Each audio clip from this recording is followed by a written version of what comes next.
Pembahasan berikutnya adalah mengenai analisis mutu oleofood dari jenis Vanaspati. Nah, Vanaspati ini punya nama lain Jinapati gitu ya, sesuai dengan asalnya dari India gitu, asal namanya dari India ya. Dan memang menjadi salah satu produk industri hilir sawit yang cukup prospektif dikembangkan di dunia saat ini. Vanaspati atau Jinapati yang merupakan nama Vanaspati di India ini merupakan lemak nabati terhidrogenasi yang digunakan sebagai pengganti mentega atau ghee kalau di India ya, untuk keperluan memasak.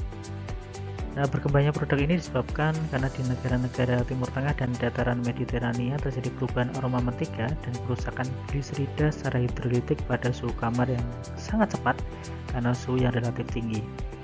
Nah, produk ini banyak digunakan di India, Pakistan, negara-negara Mediterania Timur, dan juga beberapa negara sekitarnya. Produk Vanaspati juga dikenal sebagai Photiros gitu ya, itu nama lokal juga di Yunani, atau juga dengan nama Samin di daerah Turki, Aljazair, dan juga Maroko. Karakteristik Vanaspati ini di setiap negara berbeda-beda. Konsumen akan lebih memilih produk dengan tekstur granular di India dan Pakistan, berbutir ya, butiran gitu ya kalau granular itu ya. Kemudian di Iran lebih suka produk Vanaspati dengan tekstur yang halus. Sebagai hasil dari pertumbuhan penduduk perkotaan, permintaan Vanaspati pun juga terus naik seiring dengan kenaikan harganya. Kemudian saat ini Vanaspati juga dipahami sebagai bentuk minyak atau lemak dengan tekstur semi padat yang merupakan suspensi yang terbuat dari minyak nabati yang telah mengalami proses pemurnian meliputi pemucatan atau bleaching, penghilangan bau atau deodorisasi, dan juga hidrogenasi. Untuk bahan baku yang digunakan pilihan cukup banyak, ada minyak kelapa sawit, minyak kedelai, rapeseed, dan juga minyak biji kapas. Yang merupakan mayoritas digunakan di negara-negara yang membutuhkan Vanaspati untuk keperluan masyarakat umum. Nah, di India Vanaspati diformulasikan dengan minyak sawit 5-20%, sedangkan di negara lain misalnya di Pakistan itu minyak sawit dapat masuk dalam komposisi sampai dengan 50%. Minyak sawit dan fraksi turunannya sangat sesuai digunakan sebagai bahan baku pembuatan Vanaspati. Beberapa keunggulan penggunaan minyak sawit dan fraksi turunannya dalam pembuatan Vanaspati dapat kita terangkan antara lain sebagai berikut. Jadi yang pertama, proses hidrogenasi tidak perlu dilakukan karena minyak sawit dan fraksi stearin secara alami mengandung padatan, sehingga risiko terhadap jantung koroner yang disebabkan asam lemak trans dapat diturunkan bahkan dihilangkan dalam produk Vanaspati. Kemudian biaya produksi dapat ditekan. Kenapa? Karena bahan baku minyak sawit dan fraksi turunannya tidak memerlukan proses hidrogenasi, sehingga biaya produksi murah dan menarik konsumen untuk membelinya. Dan yang ketiga, pasti ketersediaan minyak sawit selalu ada sepanjang tahun. Persediaan yang melimpah dari stearin minyak sawit cukup terkondisikan, terutama di Indonesia dan juga dari Malaysia.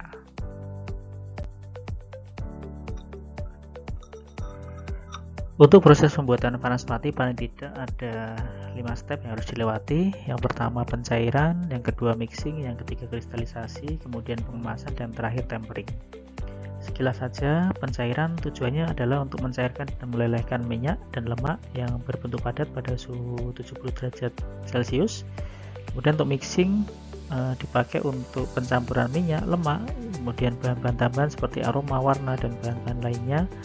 Kita pakai pengaduk atau mixer sampai mungkin dengan menggunakan suhu kerja 50-60 derajat Celcius. Nah, untuk kristalisasi, pada tahap kristalisasi ini ada dua subtahapan, yaitu tahap pertama kristalisasi sebagian pada pre-crystallizer atau potator, dan tahap kedua adalah kristalisasi penuh pada bean worker. Untuk kristalisasi ini tekstur Vanaspati ditentukan terutama dalam proses pertimbangan kimia dan juga aspek yang lain. Semakin cepat kondisi pendinginan, maka semakin kecil ukuran butir kristal yang terbentuk. Untuk pengemasan, Setelah proses selesai dari proses dikristalisasi, maka dilakukan proses pengemasan dengan mengemas produk vanaspati supaya terhindar dan terlindung dari kerusakan mekanis maupun kimia. Pengemasan biasanya dilakukan dalam bentuk wadah kaleng. Dan yang terakhir adalah tempering. Nah, untuk tempering ini dilakukan dengan tujuan menstabilkan tekstur dan sifat plastisitas vanaspati yang kita lakukan pada suhu 25-30 derajat Celcius selama 24 jam. Kondisi operasi tempering akan mempengaruhi sifat-sifat sensoris vanaspati seperti aroma, warna, tekstur yang otomatis nanti berpengaruh terhadap penerimaan konsumen terhadap produk vanaspati yang kita hasilkan. Untuk uji standar mutu vanaspati, kita menggunakan acuan SNI 01378 tahun 95. Yang di situ ada total 9 kriteria uji atau 9 analisis. Yang pertama adalah sama seperti halnya produk Oleofood yang lain, yaitu dari aspek visual atau keadaan, dinilai dari warna, bau, dan rasa, kenampakan visual maupun kenampakan mikroskopis dari vanaspati. Untuk warna, standarnya adalah kuning orange, bau dan rasa khas, kemudian kenampakan visual adalah semi solid, kenampakan mikroskopisnya adalah granula dan smooth. Sama halnya dengan uji visual, ini seperti produk yang lain menggunakan tester atau probandus, kemudian tester atau orang yang bertugas untuk sekelompok orang yang bertugas untuk mengecek dari aspek warna, bau, rasa, kenampakan visual, dan kenampakan mikroskopis. Nanti hasilnya di rekap dan dilihat trennya seperti apa. Untuk yang kriteria uji yang kedua adalah titik leleh vanaspati yang masuk standar adalah 35-45 derajat Celcius. Kemudian kadar air sama seperti produk Oleofood yang lain, ada mutu kadar air maksimal 0,13 untuk vanaspati. Dan yang keempat, kotoran. Kadar kotoran atau impurity ini juga sebisa mungkin mendekati 0 atau maksimal 0,04 karena impurity atau kotoran ini nanti akan mempengaruhi kualitas mutu dan penerimaan produk kepada konsumen yang menggunakan.